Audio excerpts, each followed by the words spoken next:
So this is the only the second chance I've had to sit down and stitch since I recorded Monday's Floss Tube episode.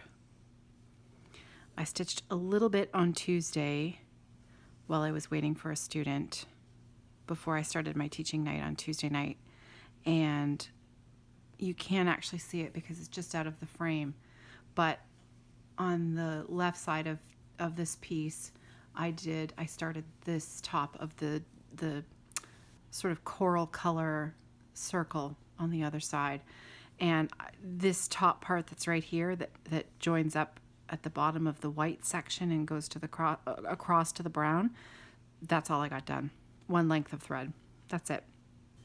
So it is Thursday night now, and it is just after 11 p.m. on Thursday night. And I know this is for Friday off the grid, but tomorrow is going to be a really busy day with, we're recording a Fiber Friends podcast in the morning, and then I'm going to be hanging out with Adrian for the rest of the day. We have some work to do on we have the rest of the work to do on the Fiber Friends kits that we're sending out. So we're going to do that together. And then when I come home, I have a date with my family tomorrow night. So my weekend, my Friday off the grid, is going to be a little unusual this week. Just like the rest of you guys, the way my life is happening this weekend, Friday night isn't going to be my party night. My party night's most likely going to be on Saturday. I am going to be monitoring and enjoying the Facebook group. Now, monitoring is not the right word. You've never met a nicer bunch of people on the Facebook group. Really, everybody that's been joining in, everybody that's been communicating with each other, sharing projects and, sharing advice and just cheering each other on. It's been fabulous. So I'm going to be just checking in just to enjoy the camaraderie, really. So hopefully my husband won't complain if I'm checking my phone. I'm sure he won't. He's a phone user as well. So I am tucked up late at night. The house is quiet. The kids are in bed. Sarah's probably watching television on her laptop before she goes to bed. And I've got the dryer going, so I'll have some clean clothes to wear for when we record the episode tomorrow, because laundry did not get done this week. So the cupboards were looking a little bare, so to speak. So the dryer's going. I'll have clean clothes to wear tomorrow. And I finally sat down with my stitching. So life feels pretty good right about now. I have two other special things with me tonight. And if I move my frame, I can show you. So the first thing that I have with me, that I always have with me, is my dog. There she is.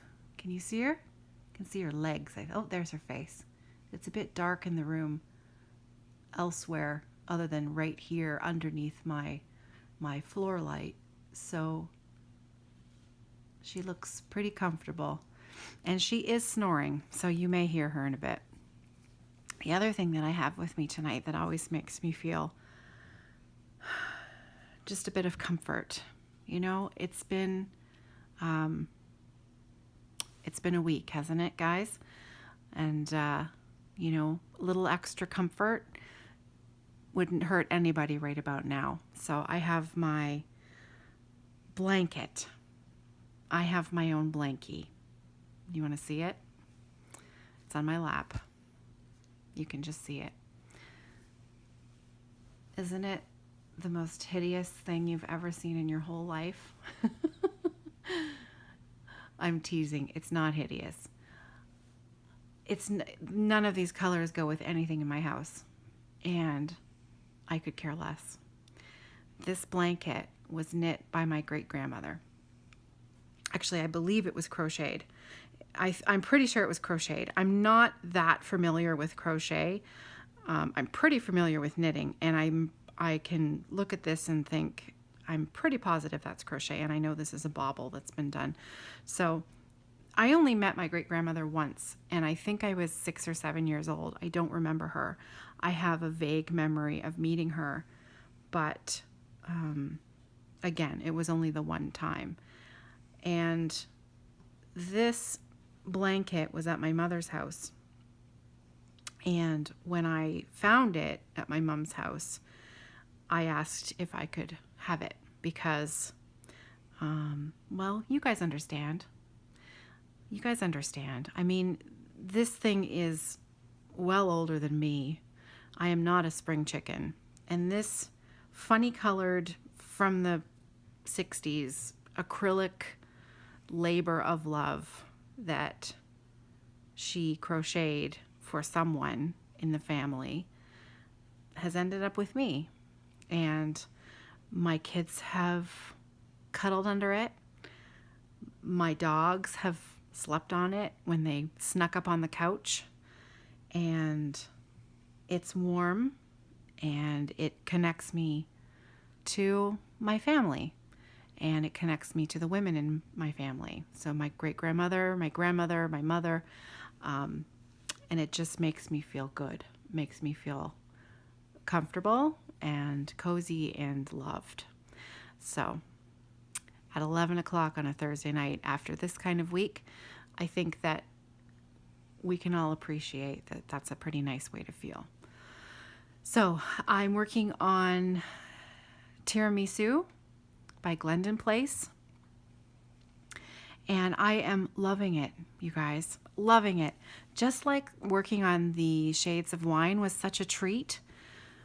You know, when I worked on it sort of monogamously for a couple of weeks, I have found the same to be true for sort of rekindling my joy in stitching this piece. And I'm loving it. I will be leaving this off most likely this weekend because I'm really happy with the progress that I've made on it. And I know that I will not be leaving it for another 10 or 11 months before I put more stitches in. I'm excited to see this one grow. I'm really excited to add the beads to it because I think, you know, I've never beaded a big piece like this before. And I'm excited to see how that's going to come together.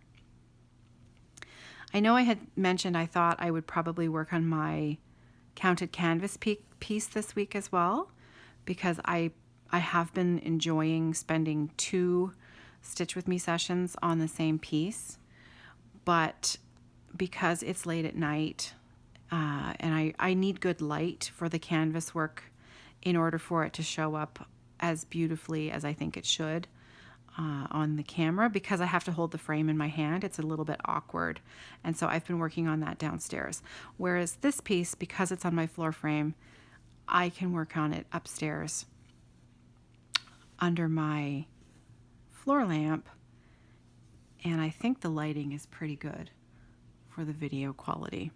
So I'm using a floor frame by Hearthside Craftworks, and they are a Canadian business from Calgary, Alberta. I might have split that thread there, I think. No, I'm going to take that out and see if I can make that look a little neater. Hearthside Craftworks. I have had this stand for at least 10 years, and I love it. I just love it. I have my trusty needle minder from Letitia, the crafty curator, and if I can find my scissors, where did they go? Here we go. I have my scissor fob that my friend Heidi Cran from Stitching 1/2 made for me. Sometimes when I have to rip out, I like to even up the ends of my floss here. Now this design uses Dinky Dye's silks. I am using the silks as charted. It came in a thread pack. When I purchased the pattern, I also purchased the thread pack at the same time. And so these are really, Dinky Dye silks are just the most beautiful, soft, you know, the colors are really luscious. I'll show you, this is the, Letitia was talking about in her last Stitch With Me video, I think she's using Fiberlicious threads. Now I've never tried Fiberlicious. They look beautiful. They look really pretty and shiny. I've never tried them though, so I'm not sure how to, you know, discuss her issue that she's been having with how to store them, because she's finding that they knot easily. I use flossaway bags when I'm dealing with variegated cottons or silks that are not, you know, DMC. I bobbinate. I do put those on bobbins, and as you all know by now, when I use DMC and it's 2 threads over 2, I take 1 long strand and I fold it in half. Whereas with silks or variegated threads, I don't do that. I do use 2 individual strands put together. So the Dinky Dyes, as you can see, they're just shiny and so pretty. And using them is, it feels luxurious. It feels like you're being a bit spoiled. So again, a nice treat. So the color that I'm using right now is called, oh, that's not the right one, is it? No, that's not the right one. The color I'm using right now is called Dark Chocolate. So this is the Dinky Dyes that I'm using now, and that's color 141. Yeah, 141, Dark Chocolate. This one is the Iron Bark, which is this lighter brown. That's right there. There. And I can show you the rest of the colors if you'd like.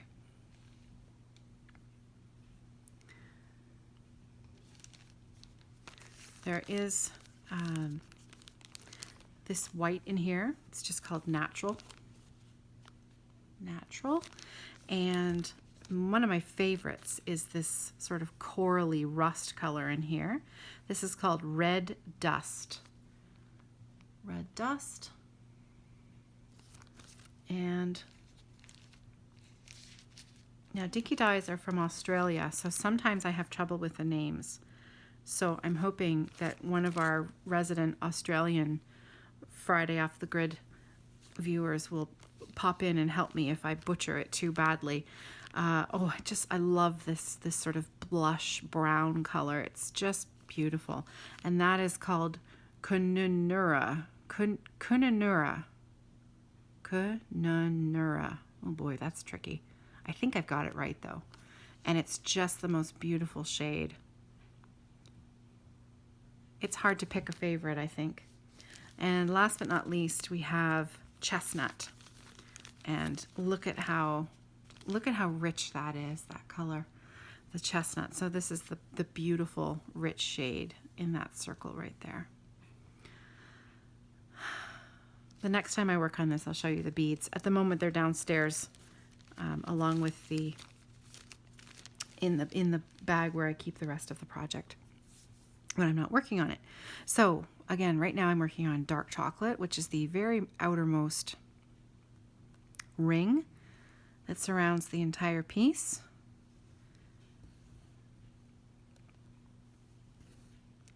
The fabric that this is on is a 28 count hand-dyed fabric from Picture This Plus, and I believe the colorway is called Sand Dune. I lost the tag long ago, and it was either the fabric for this one or for Pumpkin Swirl that I changed out. I can't remember, but I'm pretty positive that this is the Sand Dune colorway. I don't often, in fact, I'm going to say hardly ever do I work on 28 count. And really, for no particular reason, it's beautiful. It's just, I normally just gravitate towards the really teeny tiny counts, like 40. I love 40 count, one thread over two, or, even 25 or 28 count, one strand over one. So doing this on 28 count, beautiful, beautiful fabric with 2 strands of silk, it feels luxurious. It feels really nice. So I'm really, really loving it. And I think the finished size of the project is going to be, substantial. I bet framing's not going to be cheap. Just putting that out there. But that's okay. I think good framing is worth it. It's a skill. Having it laced properly. It's not a skill that I possess. I consider myself fairly handy, but framing so far is not one of the areas that I have yet dabbled in. So I'm wearing my pajamas while I'm recording this. So I'm covered up with my great-grandmother's blanket. So you can't see that I'm actually wearing my party pants at the moment. My red plaid flannelette pajama pants, which I love. And I thought I would show you my favorite sweatshirt that I love to wear at night is an old black zippered hoodie. And what's funny about it is that I know that I must wear this all the time at night, late at night when I'm stitching. Because if you look at the cuff of my sleeve, I don't know if you can see it. Do you see that little thing right there? I snipped it with my embroidery scissors when I was cutting a thread off the back.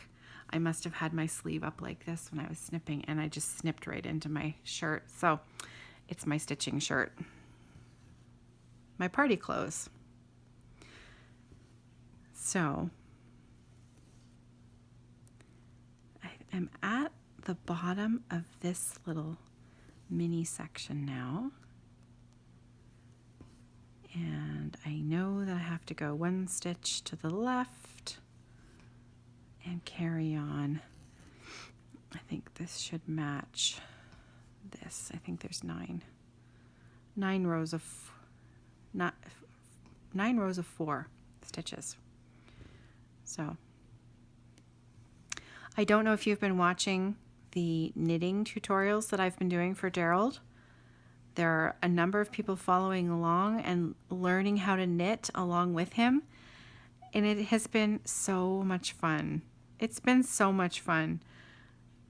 I don't tend to rehearse very much before I sit down and record.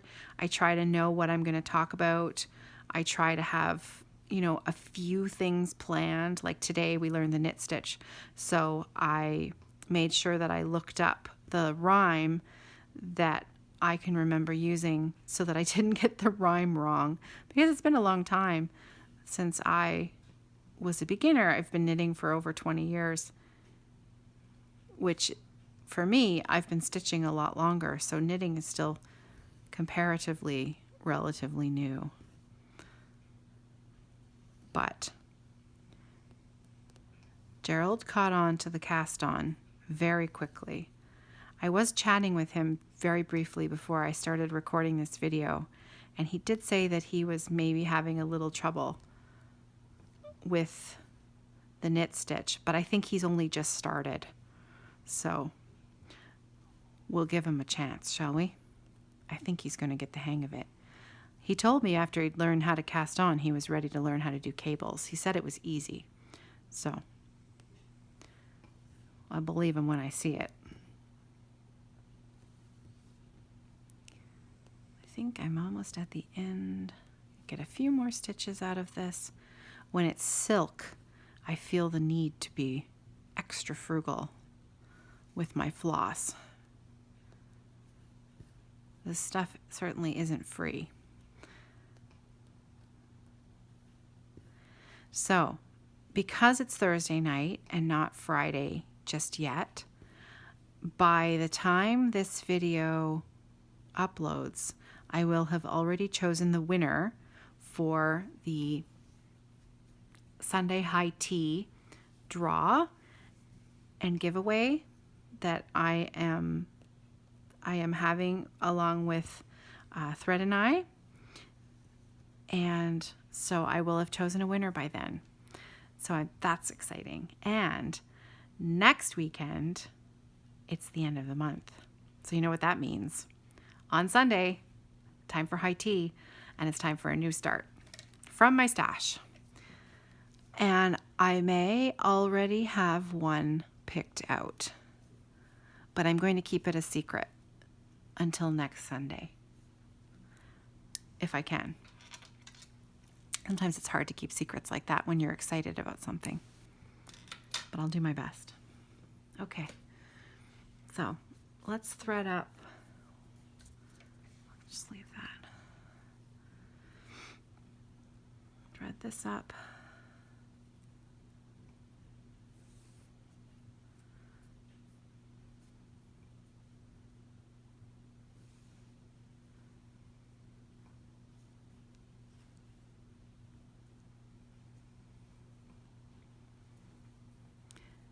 So I wanted to share with you something that I have been enjoying this week, something that's been keeping me company during the day, other than FlossTube and knitting podcasts, because I do watch quite a fair bit of FlossTube and knitting podcasts during the day while I'm working. But my husband and I also share an Audible account. Audible is for audiobooks, and I recently finished the last book that I was listening to, and so I was browsing Audible for, I think my husband had forwarded me the email that they have a daily special where they offer a book at a certain price, and I wasn't particularly interested in the book of the day, but I thought, oh well, I just finished my other book and we still have a few credits left. Maybe I'll go and look for something that's a bit longer. I've just used the word frugal twice, and now I'm going to use it 3 times. I like to be frugal with my credits because you only get 12 a year, and my husband listens to a lot more audiobooks than I do. So I tend to ration my credits, and I like them to be used for books that are longer. Books that I really want to listen to that are longer. The longer the better. So, 25 to 30 hours is sort of where I start looking, and I go from there. Now, if it's an author that I really, really love and a narrator that I love, then I'm willing to spend the credit or, even buy the book and go from there. The narrator can really make or break a good audiobook. So while I was browsing the site, I thought, okay, well, I'm going to check out the sort of bestsellers and see what other people are really enjoying right now at the moment.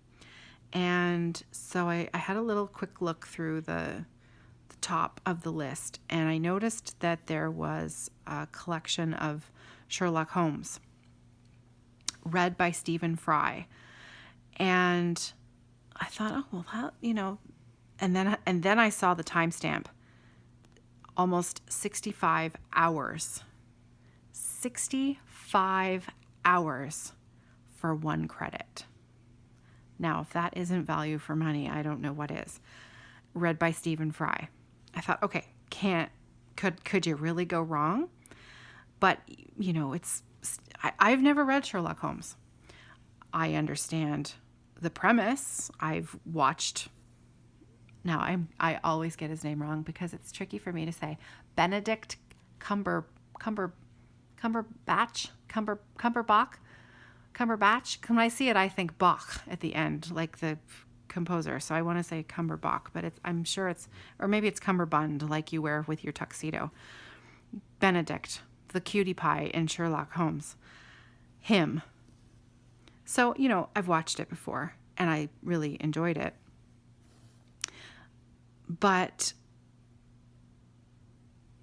the thought of listening to a narrator who was so good tell me classic stories that I felt like, okay, maybe you should start listening to things that other people have listened to so that, you could, I'm telling this badly, but I'm going to back up a little bit. There's a podcast an audio podcast that I used to listen to a lot. And I've gotten away from it only because of time. And I really would like to get back into it because she's wonderful. Really, really wonderful. And her name is Heather Ordover, and the podcast is called Craft Lit. And that's just like it sounds, Craft Lit. And it's all one word.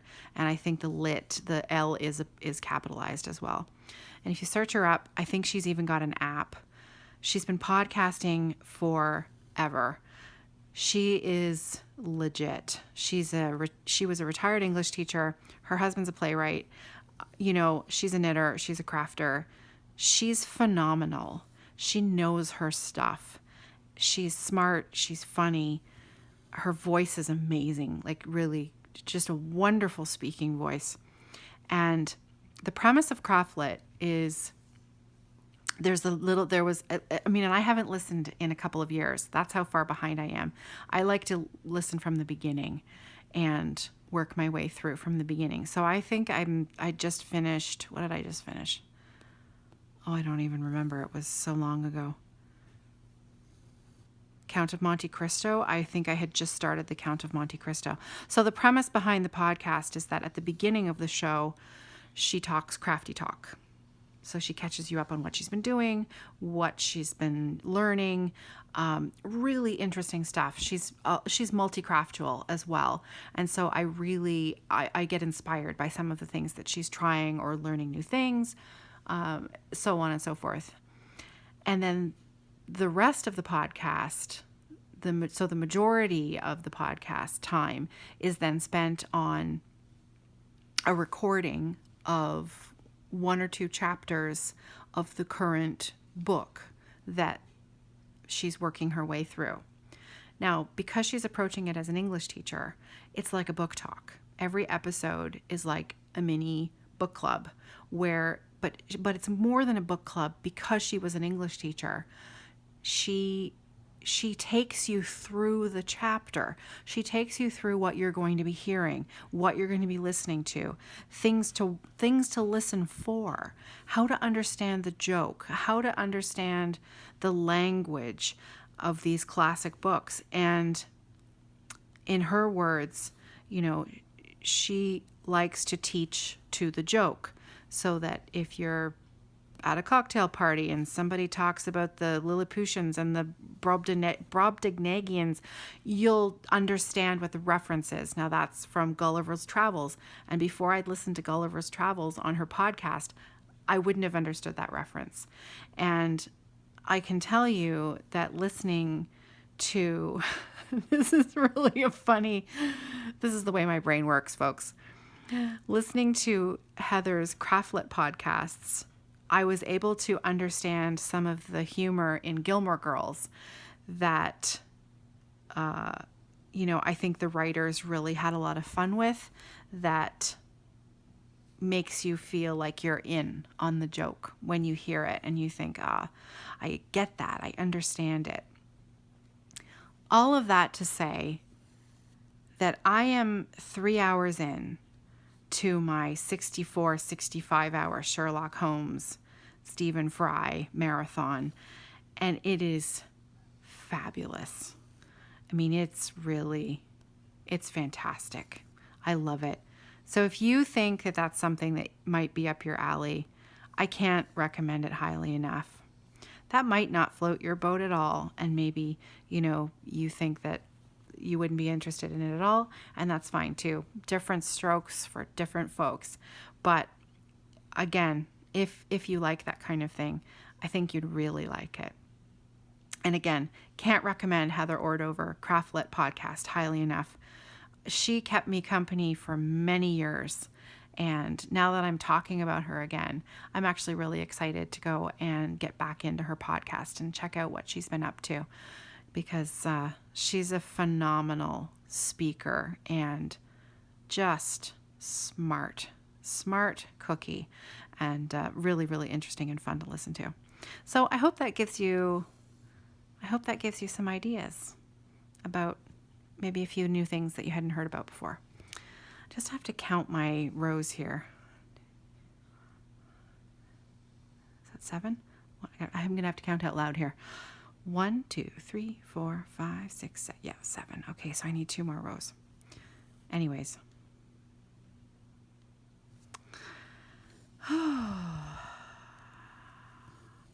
My shoulders are starting to relax just a little bit more. Feeling pretty good now.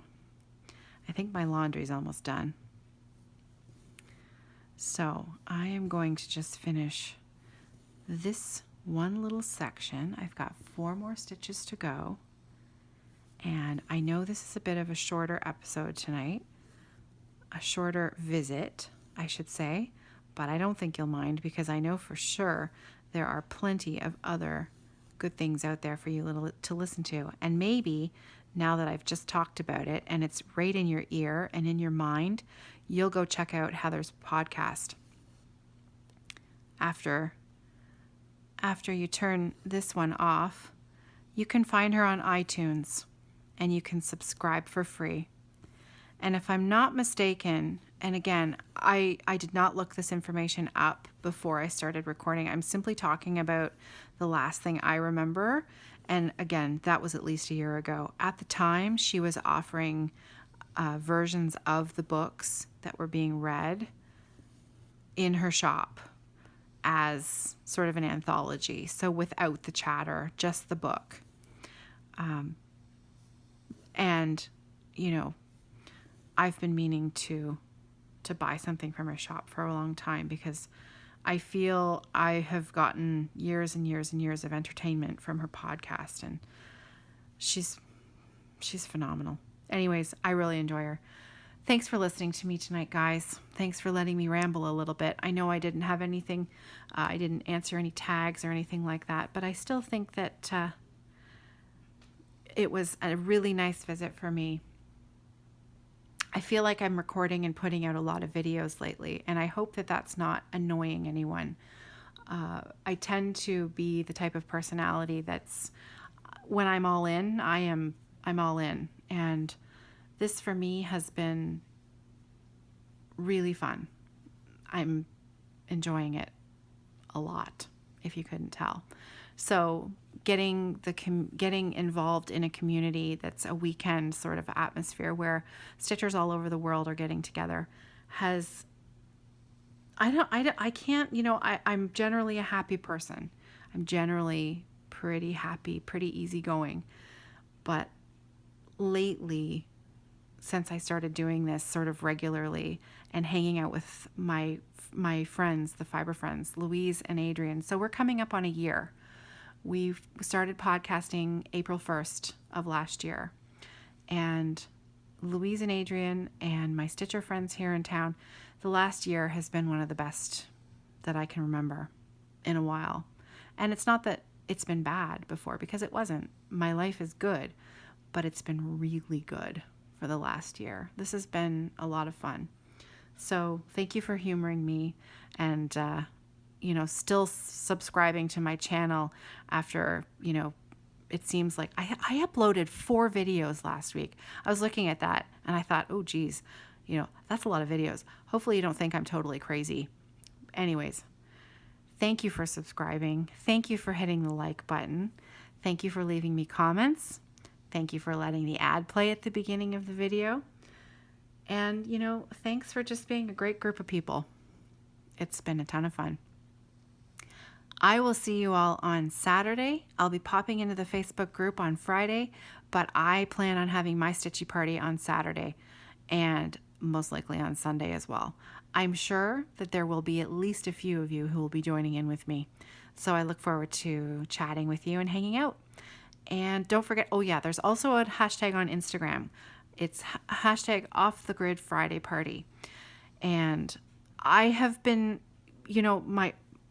it's been tough to fit everything in. And once again, if you have sent me a question or asked me something that I haven't answered, I never ignore people. So if you've asked me a question and I haven't answered it, it's because I haven't seen it or it got pushed back from another few other messages. So if there's something I haven't answered, please send it to me again. Ask me again. Because I'm always more than happy to answer questions or chat. I do my best. So there you have it, folks. All right. I think I just spent another 5 minutes saying goodbye.